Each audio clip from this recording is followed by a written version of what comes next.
है और विशेष रूप से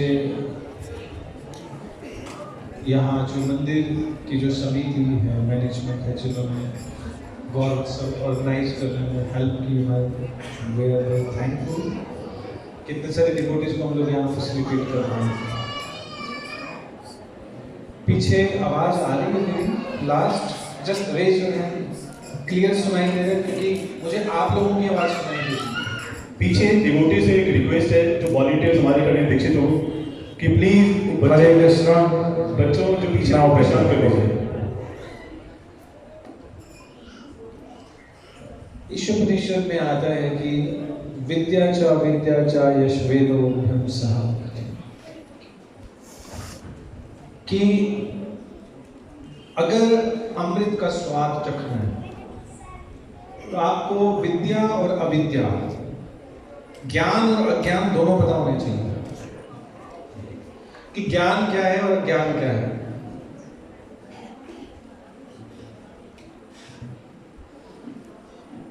तो चैतन्य महाप्रभु कौन है, उसके पहले मुझे बताना पड़ेगा आपको कि हिस्ट्री क्या है। जब चैतन्य महाप्रभु प्रकट हुए उस समय चल क्या रहा था। चैतन्य महाप्रभु का प्राकट्य जो है 1486 AD में हुआ था। लगभग आज से 550 साल मान सकते हो, लगभग पहले। अगर उससे पहले हम लोग जियो पॉलिटिकल सर्कमस्टांसेस देखें, परिस्थितियां क्या थी, वो मैं आपको बताता हूँ। ये बुद्धिज्म से पहले की बात कर रहा हूँ। क्रिश्चियनिटी आ चुकी थी वेस्टर्न कंट्रीज में, उससे पहले पूरे वर्ल्ड में सनातन धर्म था। क्रिश्चियनिटी आ चुकी थी क्योंकि एसेंस खो चुके थे काफ़ी लोग, और इंडिया जो है कैपिटल, वर्ल्ड की कैपिटल मानी जाती है शास्त्रों, राजधानी। लेकिन यहाँ फिर भी कल्चर था, सब कुछ था। लेकिन जैसा भगवान भगवद गीता में कहते हैं कि अर्जुन, मैं तुम्हें ज्ञान इसलिए दे रहा हूँ क्योंकि इसका सार जो है वो छिन्न भिन्न हो गया, भूल गए। और जब कर्म कांड में लोग फंस गए और बलि देने लग गए शास्त्रों के नाम पे, और बहुत सारे रिचुअल्स में फंस गए। जैसे मैं आपको एग्जांपल देता हूँ। अब यहाँ पर हमने एक फेस्टिवल किया है गौर कथा का, गौर पूर्णिमा, गौर उत्सव मना रहे हैं। आप लोग कथा सुनने आए हो, आपने मेरा वेलकम भी किया, है ना? सारा कुछ हुआ यहाँ पर, पूरी डेकोरेशन हुई, कीर्तन हुआ, वेलकम हो गया। और जैसे ही मैंने कथा शुरू हुई आप चले गए। जैसे मैंने कथा की आप चले गए। आपने कहा हो गया, तो क्या ये सही है?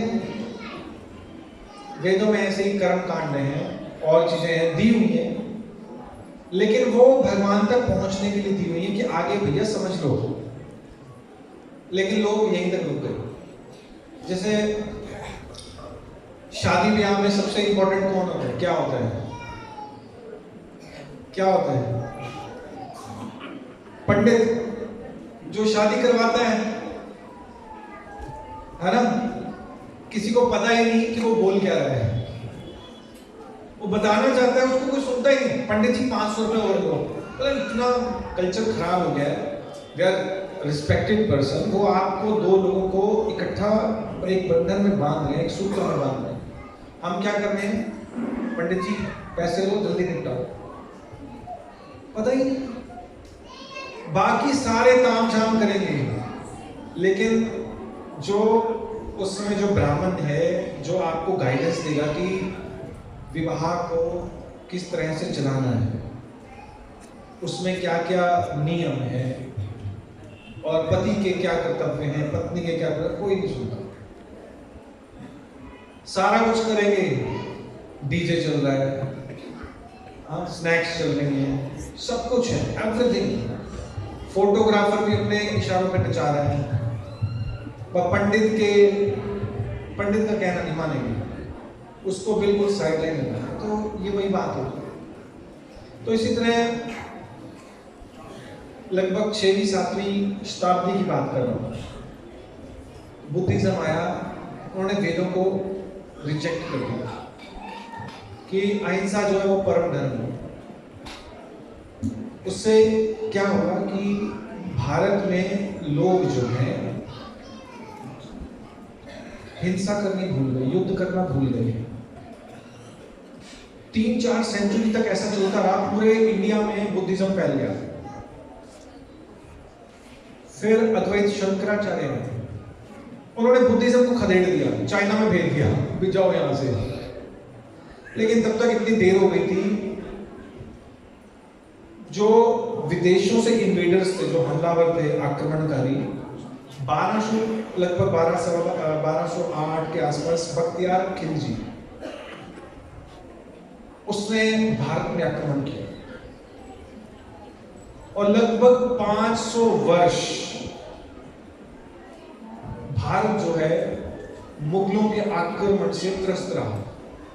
काफी मुस्लिम वगैरह जो है वो इंडिया में आ गए, बस गए, काफी क्या कहते हैं उसे, लोग जो है कन्वर्ट हुए। तो कुछ लोग जो बुद्धिज्म से भागकर बंगाल में आ गए थे, कुछ ब्राह्मण वहां बस गए थे, और फिर मुस्लिम भी वहां आ गए। वहां पर अब हिंदुओं को रहना पड़ रहा था मुस्लिम के साथ, और मुस्लिम जो थे वो शासक थे। और उनको एक और चीज झेलनी पड़ती थी, वो थी कि वो गाय का मांस खाते थे और गाय काटते थे। और जो जिम्मेदार थे, जमींदार होते हैं ना बड़े बड़े, या तो वो उनकी सत्ता स्वीकार कर लें या फिर उनको अपनी जमीन वगैरह सबसे हाथ धोना पड़े। तो उन लोगों ने तो स्वीकार कर लिया, लेकिन क्योंकि जो मुस्लिम शासक थे उन्होंने टैक्स बढ़ा दिए। अब वो टैक्स जिम्मेदारों को देने हैं, तो जिम्मेदारों ने क्या किया, जनता पर बढ़ा दिए।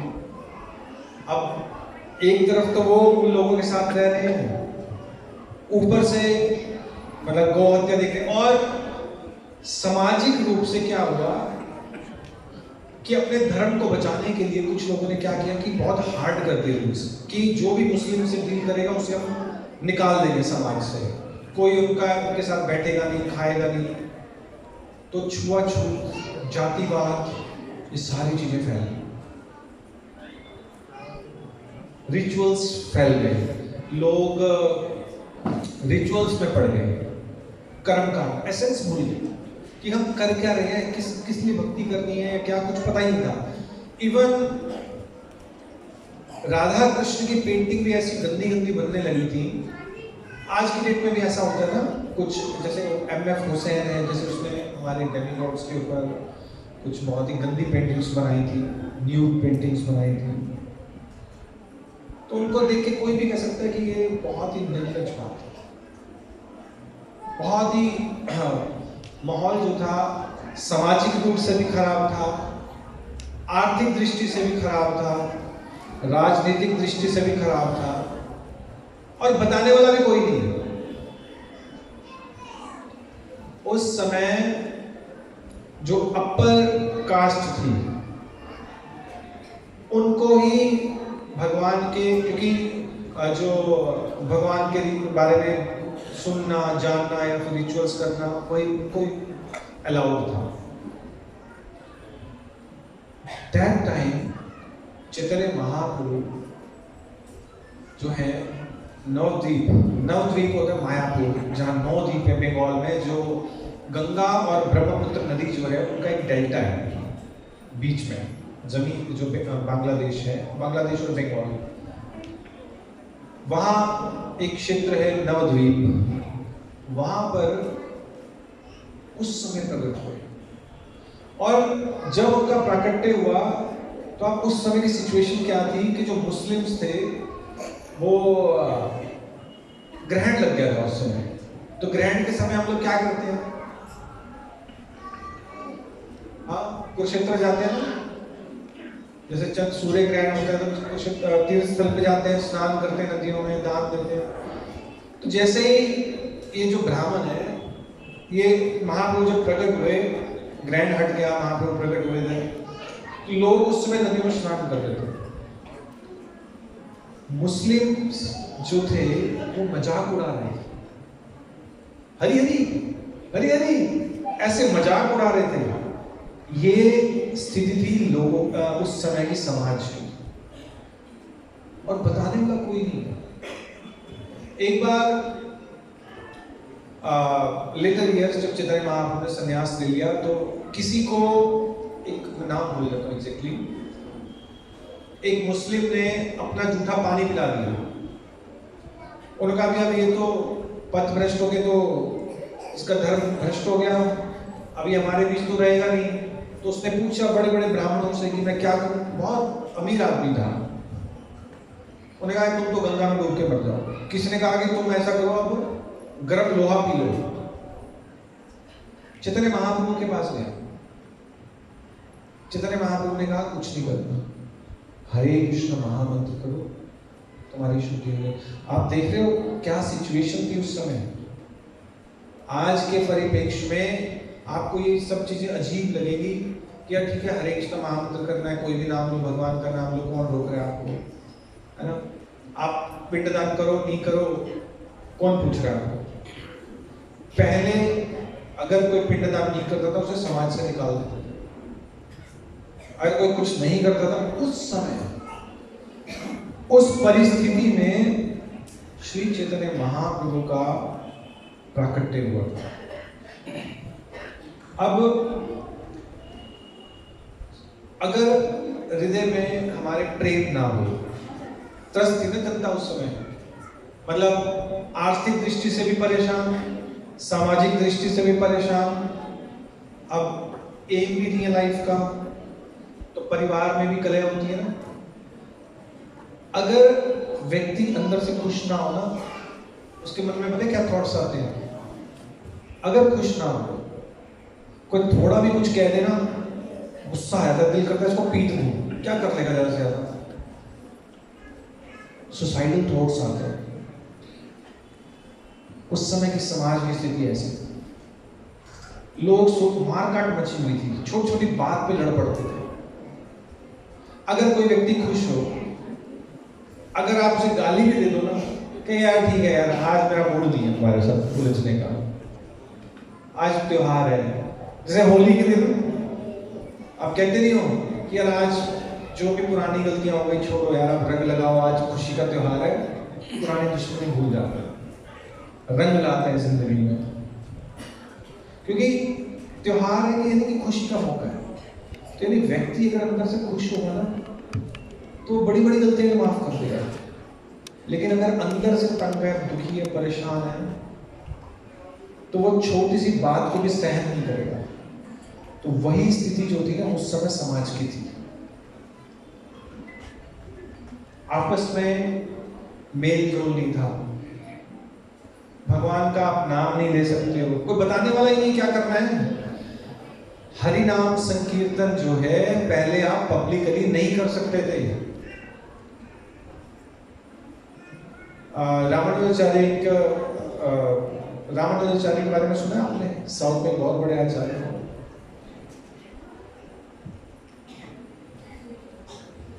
उन्होंने, उनके गुरु ने कहा कि मैं तुम्हें एक मंत्र देता हूं, तुम किसी को बताना मत, ये मंत्र तुम्हें वैकुंठ ले जाएगा, किसी को मत बताना। ठीक, गुरु ने मंत्र दिया। एक वहां पर मंदिर के बाहर ना बहुत बड़े वो होते हैं, गेट्स बने होते हैं, गोपुरम। उन्होंने ऊपर चढ़ के जोर जोर से मंत्र बोलने लगा, सभी जप कर लो इसको, जो भी इसको बोलेगा वैकुंठ चला जाएगा। गुरु ने बोला जरा तुमने मना किया था, तुमने क्यों बताया? कहते गुरुजी मैंने आपकी अवज्ञा की ना, तो मैं ना तो चला जाऊंगा, पर ये लोग तो चले जाएंगे वैकुंठ।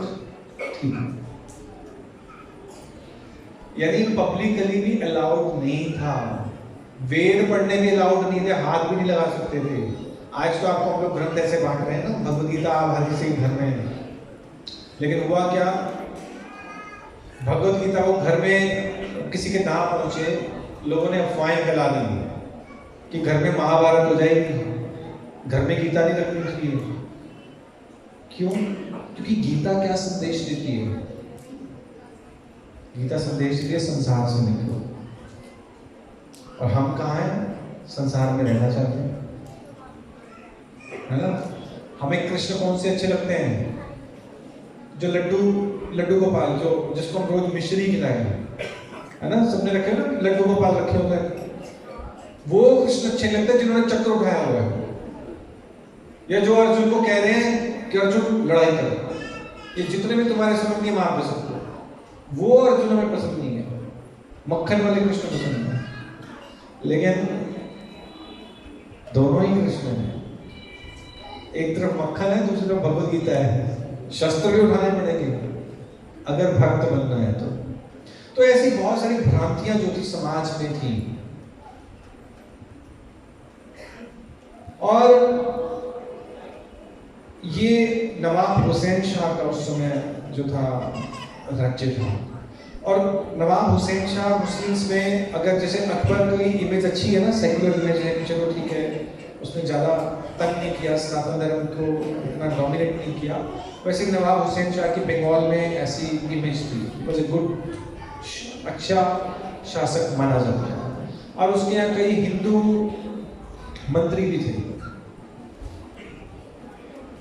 जैसे सनातन गोस्वामी, रूप गोस्वामी, और भी बहुत सारे थे, और पॉइंट्स भी थे। और उस समय जो पॉइंट्स की क्या स्थिति थी, या जो विद्वान थे, भूखे मरने की नौबत आई हुई थी। कोई शास्त्र पढ़ने वाला, बताने वाला नहीं है। क्यों? क्योंकि वो तो अगर कोई को पैसा ही नहीं देता, मुस्लिम शासक है, वो प्रमोट नहीं कर देते, गरीब जनता के पास पैसा नहीं था। और जो जमींदार थे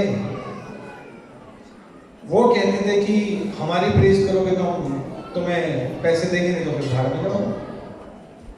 ऐसी परिस्थिति में श्री चैतन्य महाप्रभु प्रकट हुए थे 1486।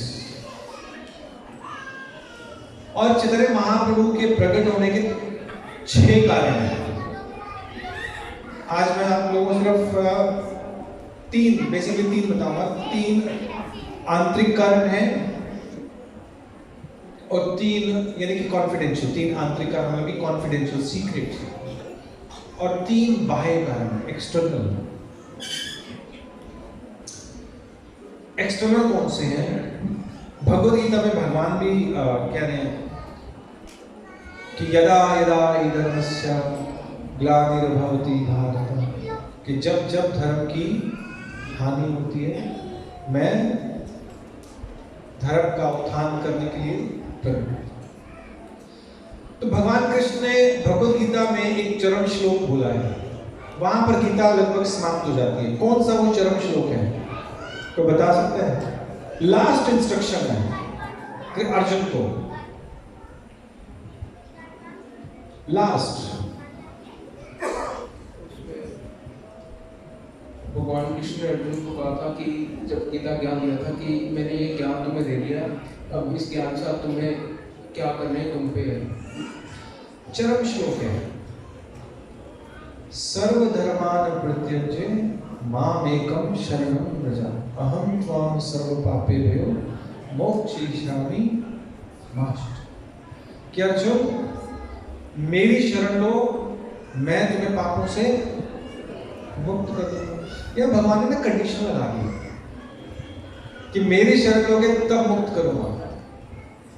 कंडीशन है ना, भगवान ने यहाँ गीता समाप्त कर दी। अब भगवद गीता आज से 5000 साल पहले बोली गई थी, 4500 साल बीत चुके हैं। जब चैतन्य महाप्रभु प्रकट हुए, गीता बोलने के 4500 साल बाद प्रकट हुए हैं। अब भगवान ने एक्चुअली देखा कि कुछ सरेंडर ही नहीं कर रहा। उनको लग रहा है ये शरणागति लेना जो है, पता ही नहीं शरणागति होता क्या है। शरणागति लेने का मतलब सिर्फ माथा टेकना नहीं होता, बात मानना होता है। अब हर कोई कृष्ण को मक्खन तो खिला रहा है पर गीता कोई नहीं सुन रहा। भगवान कह रहे लड़ो, कोई नहीं लड़ना चाहता, है ना। तो ये चैतन्य महाप्रभु ने कहा कि कुछ रिलैक्स कर देते हैं। और शरणागति लेनी कैसे है, ना तो ये पता है कि शरणागति होती क्या है, ना ये पता है कि प्रोसेस क्या है। शरणागति का मतलब ये नहीं होता कि आप क्या लेट जाओ हो गया। It's a continuous process. जैसे माँ अपने बच्चे की लगातार सेवा करती है, लगातार, वैसे शरणागति लगातार रहती है, हर पल, हर क्षण, हर समय, हर एक्शन में, लेकिन हर क्रिया में, हर इंद्रिय से, मन से, वचन से, वाणी से, बुद्धि से, आत्मा से, रोम रोम से, ये शरणागति होती है। लेकिन भूल गए। तो चैतन्य महाप्रभु ने शरणागति कैसे लेनी है और क्या है वो बताने के लिए दोबारा से आए, संकीर्तन शुरू करने के लिए आए, हरे कृष्ण महामंत्र देने आए जनरल पब्लिक में। और एक चीज आपको बताता हूं, एक आपको असहयोग आंदोलन पता है क्या होता है? डिसओबीडियंस मूवमेंट गांधी जी ने चलाया था, दांडी मार्च किया था, नमक असहयोग आंदोलन, कि हम लोग आपसे सहयोग नहीं करेंगे इस बात पे, हम आपसे इस बात पे राजी नहीं हैं जो शासन करने वाले। मान लो कि गवर्नमेंट कहे कि रेड लाइट पे रुकना है, आपको हम नहीं मानते आपकी बात, आप पोलाइटली तोड़ दो सिग्नल्स, कुछ नहीं कहो, जेल में डाल दो। चैतन्य महाप्रभु ने ये शुरू किया था। चैतन्य महाप्रभु को कहा, वहां का जो काजी था, चांद काजी, उसने कहा कि आप संकीर्तन नहीं करोगे, मुझे कोई संकीर्तन करता हुआ नजर ना आए गलियों में। महाप्रभु ने पूरा का पूरा शहर लेकर चांद काजी के घर पे पहुंच गए और चांद काजी डर गया। मशाले लेके पहुंचे थे। तो फिर चांद काजी को महाप्रभु ने कहा, आपसे लड़ने नहीं आया हूं, बताने आया हूं कि हम लोग निकालेंगे, आप विरोध मत कीजिए। असहयोग आंदोलन वहां से शुरू हुआ। तो ये चैतन्य महाप्रभु जब आए तो उन्होंने संकीर्तन दिया, लोगों को महामंत्र दिया। वेदों में वर्णन है महामंत्र का, लेकिन किसी को पता नहीं लग रहा था कि अब करें क्या, स्थिति क्या, हम लोग कर सकते नहीं कर सकते। जैसे आज भी कई लोग पूछते हैं, प्रभु जी हम माला कर सकते हैं, प्याज खाते हैं माला कर लें? है नहीं है प्रश्न कईयों का। अरे वही जो बीमार है वही तो माला करेगा, जो बीमार है वही दवाई खाएगा, और जो ठीक हो गया वो बीमार ना हो इसलिए वो भी खाएगा, तो सबने कर दिया माला तो प्रश्न ही नहीं। तो महाप्रभु ने दिया ये महामंत्र, वेदों से निकाल दिया, इसे कोई भी कर सकता है, इसमें आपको रिचुअल्स करने की जरूरत नहीं है, इसलिए ओम है ही नहीं इसमें, और इसका प्रभाव ओम वाले मंत्रों से भी बढ़ के है। इसी से आप भगवान के धाम जा सकते हो, इस संसार से निकल सकते हो, आपकी जितनी आसक्तियां वो खत्म हो सकती है। श्री चैतन्य महाप्रभु ने एक शिक्षा अष्टकम दिया है, उसके 8 पैराग्राफ है। पहला जो पैराग्राफ है उसमें चैतन्य महाप्रभु ने हरे कृष्ण महामंत्र के 8 प्रभाव बताए हैं, भगवान के नाम को लेने के 8 प्रभाव बताए हैं। चेतो दर्पण मार्जन, कि आपका जो चित्त है वो जो अशांत है, उथल पुथल रहती है, शांत हो जाए। मलिन है, गंदगी है, गंदी गंदी बातें आती है, गंदे गंदे सोच आते हैं, गंदे गंदे थॉट्स आते हैं, खत्म हो जाए। ये चैतन्य महाप्रभु ने दिया है और ये वर्क भी कर रहा है पूरे वर्ल्ड में। इस महामंत्र और इस गीता को पढ़कर और महामंत्र का जप करके लाखों लाखों हिप्पीज, लाखों लाखों वेस्टर्नर्स भक्त बन गए और अपना जीवन सफल किया। इवन आपको एक वो बताता हूँ, रशिया में ये 1980s की बात है लगभग, उस समय KGB था, USSR था। तो उस समय ना वहाँ अलाउड नहीं था धर्म का प्रचार करना, गीता का प्रचार करना। तो वो लोग क्या करते थे, जो मार्क्स की किताबें होती है ना, कार्ल मार्क्स की किताबें या कम्युनिज्म की किताबें, बुक कवर वही रखते थे, अंदर गीता रख देते थे और टाइप करते थे 8-8 पेज एक ही बार, प्रिंट भी नहीं कर सकते थे। तो उनके नेल्स भी जो है ना उनमें खून निकलने लग जाता था। फिर उनको बाइंड करके बेचते थे, तुम्हें कुछ स्पेशल चाहिए।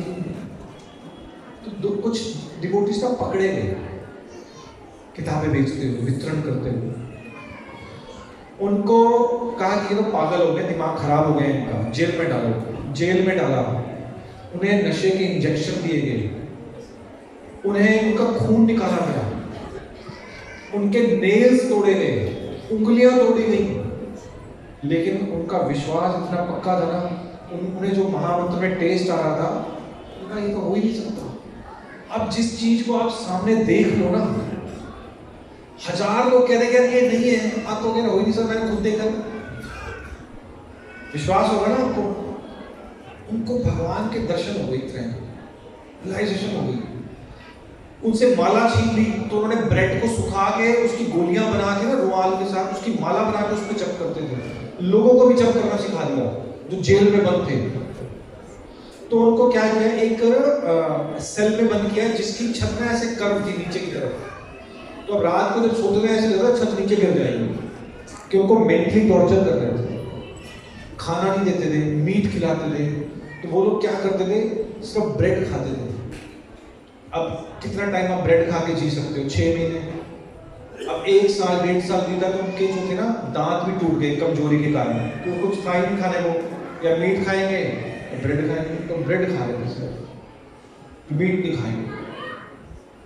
तो उसमें एक डिवोटी था, तो उसके सेल में एक और व्यक्ति रह रहा था, नॉर्मल आदमी। उसने बाद में बताया कि आपका एक भक्त मुझे मिला था, उसने शरीर कैसे छोड़ा। उसने कहा कि तुम मुझे ना हेल्प कर दो नहाने में। नहाया, उसने एक फ्रेश चादर धोती की तरह लपेटी, पेस्ट को तिलक बनाया, पेस्ट व्हाइट कलर की, तिलक लगाया, लोटस पोस्चर में बैठा, हरे कृष्ण महामंत्र किया, शरीर छोड़ दिया। ये इंडियन भक्त की बात नहीं कर रहा हूँ, रशिया में रशियन भक्त की बात कर रहा हूँ। ऐसे कितने ही भक्त हैं, कितने लाखों, जिन्होंने हरे कृष्ण महामंत्र के द्वारा भगवान की प्राप्ति की। और ये चैतन्य महाप्रभु के लिए सिर्फ यही नहीं है, एक्चुअली हाईएस्ट चीज दी है चैतन्य महाप्रभु ने। वो यहाँ आप लोगों को, क्योंकि अभी आप बिल्कुल नए हो तो मैं बता नहीं सकता हूँ कि वो हाईएस्ट कैसे है, क्या क्यों श्रेष्ठ है चैतन्य महाप्रभु का, जो ऐसी क्या वस्तु दे दी जो बाकियों ने नहीं दी। लेकिन आपके लेवल पे इतना बता सकता हूँ कि महाप्रभु ने कर्मकांड से, कर्मकांड समझते हो ना, जब मैं आपको बताया रिचुअल्स, जैसे एक बार कुछ ब्राह्मण गए नहाने के लिए नदी में, और मैं एक बूढ़ा ब्राह्मण था, उसने अपने लोटे में ना रेत डाल दी और चला गया। बाकी ब्राह्मणों ने देखा, 3, उन्होंने भी रेत डाल दी, वो भी चले गए नहाने। वापिस आए, ये बूढ़ा ब्राह्मण देख रहा है कि बाकी ने, तीनों ने भी रेत डाल दी, मैंने भी रेत डाली हुई है। तीनों से पूछा, तुमने रेत क्यों डाली है? कहती जी आपने डाली, हमने भी डाल दी। कहते मैंने क्यों डाली आपको मालूम है? कहते नहीं, हमने सोचा कोई होगा रिचुअल, कोई पूजा होगी, रेत डालना, वे रेत डाल के पूजा करने जाते होंगे नहाने, ऐसे नहीं जा सकते। अब मैंने तो इसलिए डाली है कि मेरा लोटा तुम्हारे लोटे से मिक्स ना हो जाए। अब मैं कैसे पहचानूं? ऐसी ऐसी चीजें हो रही थी उस समय। उस समय चैतन्य महाप्रभु ने कहा छोड़ो, तुम्हें एसेंस दे रहा हूं, सार दे रहा हूं। संसार से निकलना है, जीवन का लक्ष्य क्या है? कृष्ण प्रेम। कैसे मिलेगा? और चैतन्य महाप्रभु को जो भी देखता था, सुनता था, कृष्ण प्रेम में उन्मत्त हो जाता था। महाप्रभु ने धोबी को कहा हरे कृष्णा बोलो, नाचने लगा। वो गांव में गया, अपने घर में गया, उसको जो भी छूता था वो भी नाचने लगा हरे कृष्णा महामंत्र के साथ। महाप्रभु जंगल में जाते थे, शेर, चीता, हिरण, जितने जानवर थे सब नाचने लगे। आज भी हम लोग ऐसे ही हैं, किसी के मन में शेर है, कोई डरपोक है, कोई हिंसक है, हर किसी में अंदर अंदर वृत्ति तो वैसी है ना। सब महाप्रभु के मिशन में आके एक हो जाएंगे, नाचने लगेंगे। ये चैतन्य महाप्रभु की देन है। और चैतन्य महाप्रभु कौन है, इनका वर्णन एक्चुअली किसी को भी आप अवतार नहीं मान सकते हो। अवतारों का वर्णन शास्त्रों में दिया होता है। इसी तरह चैतन्य महाप्रभु प्रकट होंगे, इसके लिए बहुत सारे शास्त्रों में महाप्रभु के बारे में दिया हुआ है। कुछ एविडेंस मैं आप लोगों को देता हूं, जस्ट होल्ड।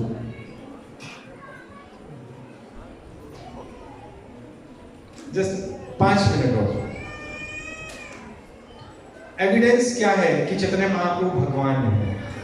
श्रीमद् भागवतम में आता है, कृष्ण वर्णम त्विषा कृष्णम सांगोपांगास्त्र पार्षदम यज्ञै संकीर्तन प्राय यजन्ति ही सुमेधसा। कि कलयुग में एक व्यक्ति ऐसा आएगा, कृष्ण वर्णम, जो कृष्ण वर्ण का होगा। वर्ण समझते हो क्या होता है? जाति। कृष्ण की जाति क्या है? भगवान है वो, कृष्ण वर्णम। और दूसरा मतलब है कृष्ण वर्णम कि कृष्ण के नाम को वो गाएगा, त्विषा कृष्णम, लेकिन उसका रंग जो है आकृष्णम, काला नहीं होगा, गोरा होगा, गोल्डन। चैतन्य महाप्रभु का रंग जो था वो गोल्डन था, गौरवर्ण। सांगोपांगास्त्र पार्षदम, और अपने पार्षदों के साथ आएंगे। करेंगे क्या वो? संकीर्तन, यज्ञ संकीर्तन प्राय यजन्ति ही सुमेधसा। बहुत ही इंटेलिजेंट होंगे और जो बुद्धिमान होंगे वही उनके साथ लगेंगे और संकीर्तन करेंगे। एवं मैं आपको एक चीज और बता देता हूँ, चैतन्य महाप्रभु के कई नाम हैं। उनका जब वो प्रकटे हुए तो उनका नाम रखा गया था निमाई, नीम के पेड़ के नीचे प्रकट हुए थे, क्योंकि उनसे पहले उनकी 8 बहनें हुई थी जिनकी अकाल साथ के साथ मृत्यु हो गई थी। तो इस चीज से बचने के लिए उन्होंने ठीक है निमाई रख दो। उनके नाना ने उनका नाम रखा था विश्वम्भर। उसके बाद उनकी जब दीक्षा हुई तो उनका नाम पड़ा श्री चैतन्य, श्री कृष्ण चैतन्य। फिर वो कहने लगे चैतन्य महाप्रभु, महाप्रभु, गौरहरि, गौरंग, ये सारे चैतन्य महाप्रभु के नाम हैं। लेकिन जब निमाई बड़े हुए तो उनको निमाई पंडित के नाम से भी जानते थे। वो छेड़ते थे पंडितों को, जो भी विद्वान होते थे, बड़े बड़े विद्वान, या नवद्वीप में काफी विद्वान भी रहते थे, तो उनको कहते थे कि इस बारे में तुम्हारा क्या मत है? वो कहते थे ये मत है। फिर कहते वो कहते नहीं, इसका ये नहीं, ये मत है, हरा दो। जब वो सामने वाला एग्री कर जाता था महाप्रभु के साथ, निमाई पंडित के साथ, फिर कहते थे नहीं ये भी गलत है, ये सही है। फिर एक और लॉजिक देते थे, वो सामने वाला कंडीशन है हाँ ये ज्यादा सही लग रहा है, फिर कहते नहीं ये भी सही नहीं है। तो अब जैसे निमाई जहां भी जाते थे ना ऐसे सबको तंग करते थे, वेरी स्कॉलरली। तो चैतन्य महाप्रभु एक और संदेश देते हैं कि सिद्धांत जरूर समझ लेना, सिर्फ महामंत्री मत करते रहना। और लोग क्या करने लगे, विद्वान बड़े बड़े कतराने लगे। जैसे ही निमाई पंडित को सामने आता देखते थे, गंगा स्नान करके आ रहे हैं, रास्ता बदल लेते थे। इवन जो केशव काश्मीरी थे, दिग्विजयी पंडित, जो पूरे भारतवर्ष में सभी विद्वानों को हरा के आए थे, महाप्रभु ने उनको भी हरा दिया। तो ये एक एविडेंस है श्रीमद् भागवतम से। महाभारत में भी इसका वर्णन आता है। सुवर्ण वर्ण है मांगो, कि उनका वर्ण कैसे होगा? सुवर्ण, सोने के समान उनका वर्ण होगा। संन्यास, संन्यास बोलेंगे। ऐसा कोई अवतार हुआ नहीं जिसने संन्यास लिया हो। चैतन्य महाप्रभु ने संन्यास लिया। राम भगवान ने वनवास लिया, संन्यास नहीं लिया, ये ध्यान रखना। और फिर उसके बाद स्कंद पुराण में भी आता है, और भी बहुत सारे एविडेंस है। यहाँ घंटी बज गई है कि टाइम अप। सो आप कंक्लूजन में आपको बता देता हूँ कि अगर आज श्री चैतन्य महाप्रभु नहीं होते तो हम लोग आज हरे कृष्णा महामंत्र नहीं कर रहे होते, यहाँ इकट्ठा नहीं हुए होते, और जो संकीर्तन मूवमेंट है, पूरे संसार में जो संकीर्तन फैला है, वो आज नहीं होता। आज हम लोग जो हरे कृष्ण मंत्र कर पा रहे हैं, सामाजिक बंधन तोड़कर, वो महाप्रभु की देन है। और जो इस्कॉन है, गौड़ीय मठ है, गौड़ीय वैष्णव है, ये सब के जो परम पितामह हैं इस संकीर्तन मूवमेंट के, वो श्री चैतन्य महाप्रभु। और भी हम लोग आपको बता सकते हैं चैतन्य महाप्रभु के बारे में आप जानना चाहते हो तो मंगलवार को हम लोग गौर पूर्णिमा सेलिब्रेट कर रहे हैं। शाम को